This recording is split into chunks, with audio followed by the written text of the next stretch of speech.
الله وبركاته. الحمد لله وكفى وسلام على عباده الذين اصطفى أما بعد.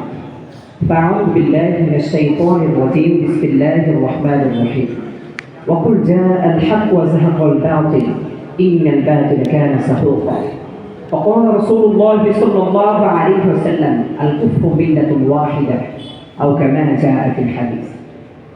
ইমান ও আমলের রক্ষা কেন্দ্র ঐতিহাসিক বিদ্যাপীঠ দারুল উলুম দেওবন্দের আদরে গড়ে ওঠা জামিয়াতুন নূর আল কাসিমিয়া আনন্দ সাহিত্য কাফেলা কর্তৃক ফেরেশতা বেষ্টিত আজকের এই বক্তৃতা সেমিনারের সম্মানিত সভাপতি, বিজ্ঞ বিচারক মণ্ডলীর সাহিত্যের সদস্য, সাহিত্যিক পরিচালক, তীক্ষ্ণ সময় নিয়ন্ত্রক এবং আমার সামঞ্জস্য বাংলার বিভিন্ন অঞ্চল থেকে আগত ইলমে অনুসরণকারী ছাত্র ভাইরা, আজকের বিষয়বস্তু সম্পর্কে আপনারা পূর্বেই হয়েছেন অবগত।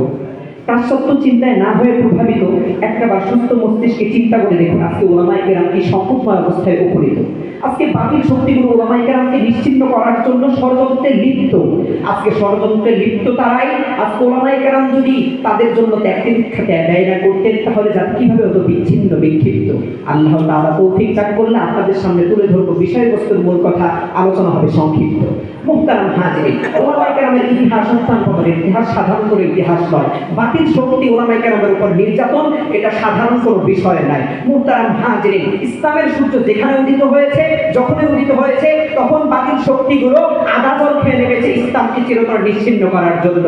তখনই তারা ইসলামপন্থী ওলামায়ে কেরামের উপর তাদেরকে দেশান্তর, সামাজিক বয়কট সহ তাদের উপর চালিয়েছে চতুর্মুখী আগ্রাসন, হায়নার মতো নস্যাৎ করে দিয়েছে শান্তি শৃঙ্খলার সোনালী সিংহাসন। তার জন্য ওলামায়ে কেরাম তারা কখনো হয়েছে কারাবন্দী, কখনো হয়েছে রক্তে রঞ্জিত, কখনো ঝুলতে হয়েছে ফাঁসির কাছে, কখনো হয়েছে জ্বলন্ত আগুনে নিক্ষিপ্ত। থেমে থাকেনি ওলামায়ে কেরাম, চালিয়ে গেছেন জীবনের সংগ্রাম। তারা যেমন নির্যাতন হয়েছেন এটা বলতে গেলে বাকশক্তি হয়ে যায় স্তব্ধ এবং কণ্ঠ হয়ে যায় বাকরুদ্ধ। আজকে ইসলাম মুসলমানদেরকে নিয়ে আজকে বাতিল শক্তি খেলছে রক্তের খেলা। আজকে তারা মানবতাকে দুমড়ে মুছতে যতটা করতে চায় বৈশ্বিকতার এক নরকীয় তাণ্ডব ক্রীড়া।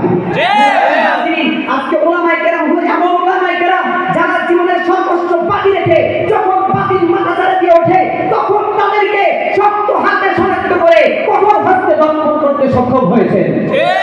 থেকে শিক্ষা নিতে হবে। আজকে চতুর্মুখী আগ্রাসনের শিকার ওলামায়ে কেরাম তখন থেকেই। তারা তো মিডিয়া আগ্রাসন আজকে অপপ্রচার চালাচ্ছে ওলামায়ে কেরামকে নিয়ে। তারা বলে ওলামায়ে কেরামের শিক্ষা অনুর্বর, তাদের বিদ্যাপীঠগুলো অনুর্বর, তাদের শিক্ষা জাতির জন্য ক্ষতিকর নয় কল্যাণকর। তারা বলে ওলামায়ে কেরাম সন্ত্রাস, জঙ্গি।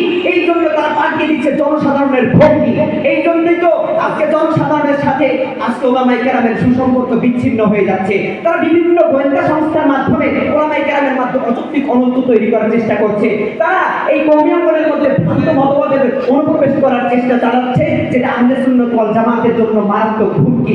আরেকটা হীন ষড়যন্ত্র চালাচ্ছে তারা মুসলমানদেরকে ঈমানহীন করার জন্য, মুসলমানিত্বহীন ভুলুণ্ঠিত করার জন্য তারা আজকে পার্থিব প্রবলন দেখিয়ে যাচ্ছে।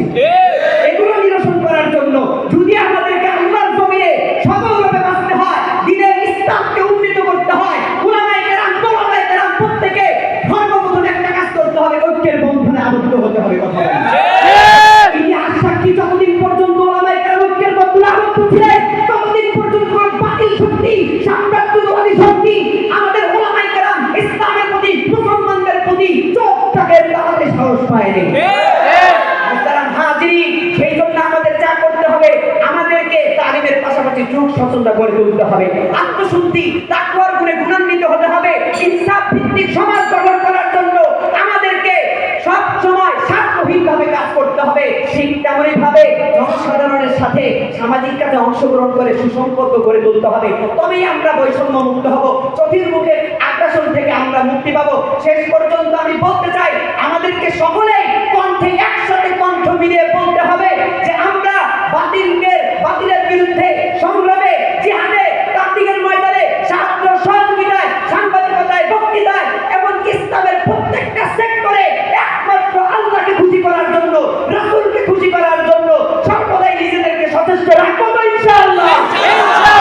পরিশেষে আমি স্বরচিত একটা শপথের মাধ্যমে এখান থেকে উদাত্ত আহ্বান দিয়ে বিদায় নিতে চাই। আমাদের সকলের শপথ নিরপেক্ষ জীবনের লক্ষ্য এটাই হতে হবে, এই দুনিয়া আমাদের চিরকাম্য নয়, আমাদের চিরকাম্য হলো আখিরাত। সুতরাং আমাদের কণ্ঠে কণ্ঠে তুলতে হবে, ঐক্যের সেতু বন্ধন করে নির্ভীক দল গঠন করে বাতিলের ষড়যন্ত্র মন্ত্র করতে হবে নিশ্চিন্ন। কোরআনকে আঁকড়ে ধরে সত্যের ঝান্ডা উঁচু করে আমাদেরকে হতে হবে সাহসী কাফেলায় অবতীর্ণ। এই বলে আমি আমার বক্তব্য শেষ করছি। নাসরুল মিনাল্লাহি ওয়া ফাতহুন করিম। আসসালামু আলাইকুম।